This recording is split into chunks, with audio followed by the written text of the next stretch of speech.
Osmo Action 6 ja hetkel siis night mode'is katsetan siis niimoodi, et 24 frame per second vist oli mul frame rate ja 4K, et ilusti on ta siis auto etteotsa armatuuri külge kinnitatud ja ei ole sellist pimedat filmimist selle Action 6-ga teinudki, et siiamaani olen siis öiseid kaadreid niimoodi linnas filminud Pocket 3 ja siis Sony FX3-ga. Aga ma ei tea, siit sõidu ajal sellest pisikesest esiekraanist vaadatuna tundub, et see pilt on nagu näod on ära tuntavad ja köhast ei ole ka lahti saanud. Et veits vaatan, et vist mikrofon on veidike liiga tugevalt saanud, panin +3 helitugevuseks. Et kui panna Pocketil ta +3, siis on see heli sükene täitsa okei, vaatad Adobe Auditionis, siis on ta sükene nulli lähedane, et väga ei klipi ja väga ei ole klotsi ka ära kompresseeritud see sound, aga mis ta praegu teeb, seda ei tea. Ja hetkel siis liigun siin linnatulede valguses ja üritan siis pärast selle contenti panna nii puhta ravina üles, kui siis vähegi kannatab. Sest fakt on see, et see, mis kaamerast välja tuleb, see videopilt ei ole kindlasti see, mis on siis YouTube'i poolt juba üle käidud ja ära hakseldatud, sest YouTube ju müüb sisuliselt seda bitrate'i ka. Varem sükst asja ei olnud, aga nüüd on niimoodi jah, et maksab appi, siis saad reklaamivabad sisu ja saad siis veidikene parema bitrate'i ka, nii et ma ei tea, kas ta säilitab siis selle algse video bitrate'i ka, millega siis see video hetkel siis tehakse või salvestatakse ja nii edasi, et vaevalt ma väga ei usu seda. Aga kui kellelgi on tasuline konto, siis võib kirjutada alla siia kommentaaridesse, kas reaalselt on siis bitrate'i vahe näha ka või mitte. Mina igatahes sellesse ei usu, kuigi ütleme, kui telekast vahepeal vaatad, ütleme see, ma mäletan, et justkui see 1080p oleks kunagi parema pildiga olnud kui 4K ja mida ma veel olen tähele pannud, et Androidi telekad ja Google Chromecast ja nii edasi, et nad ei suuda hakkama saada enam siis selle 4K pildiga. Mul on kodus netikiirus on 200 mega üles, 200 mega alla ja ei saa hakkama, läägib, poob kinni ja teeb igasugust kino, nii et võiks eeldada ju, et ta toimetab selle 200 mega piires üles alla ju Indele 5.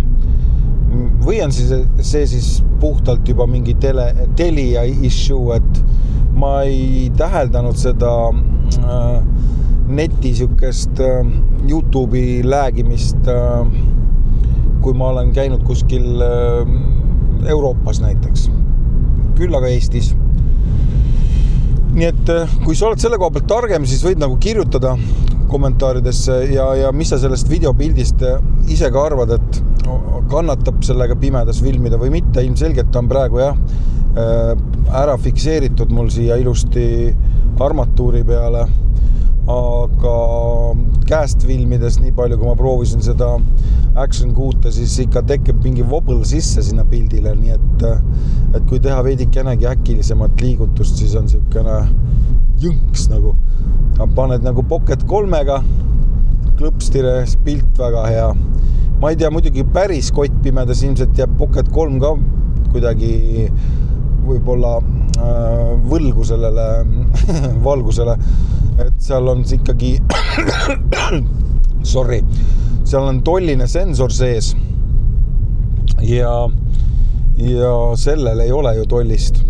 ja kui me võtame ikkagi FX3 Sony näiteks, siis sellel on ikkagi full frame ja see on üks parimaid kaameraid üldse minu arust, mis on pimedas filmimiseks tehtud üldse, mida mina tean. Et ilmselgelt on see muidugi odavam otsa kaamera võrreldes siis näiteks mingi Redi või Arri kaameraga, et need on igal juhul absoluutne tipptase, aga seal on hind ka muidugi hoopis teinena. Ühe kere on mingisugune 3,5-4 tuhat, teise kere on 35-200 tonni euri, nii et on sükene vahe küll, sõltuvalt muidugi mudelist, et neid mudeleid on erinevaid ja mis selle kalliks teeb, on muidugi ilmselgelt objektiivid ja mälukaardid ja mis iganes asjad, kõvakettad, sõltub siis kaamerast ja isendist, et mis mida kasutab.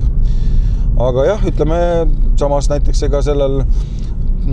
Action 6, mis mul siin endal on hetkel ja millega ma seda filmin siin, et selle kaamera puhul ma ütleks, et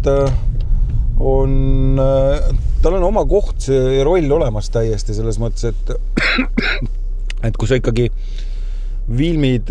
väljas vihmase ilmaga, siis ilmselgelt kuskil ei tahaks nagu väga filmida, kui sul ikkagi kõva vihm sisse tuleb ja pärast siis sul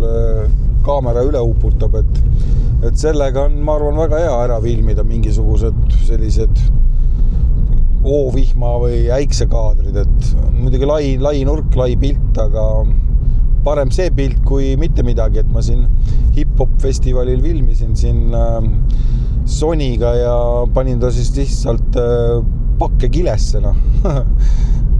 kusjuures töötas iseenesest ainult, et sound oli selline väga läbi kilekotini, et aga pildi sai kätte ja muidugi tohutu wobbliga, et Sony kõige suurem miinus on minu arust see, et kui ta RAW-i filmib, ta on küll väidetav 5 teljeline siis sisse ehitatud sensori stability, aga see ei tööta nii, nagu ta peaks töötama minu arust, et ta isegi kui ma võtan selle gyrodata, mis sealt kaamerast tuleb ja panen ta siis pärast gyroflow'sse või mis iganes tarkvarasse DaVinci'sse,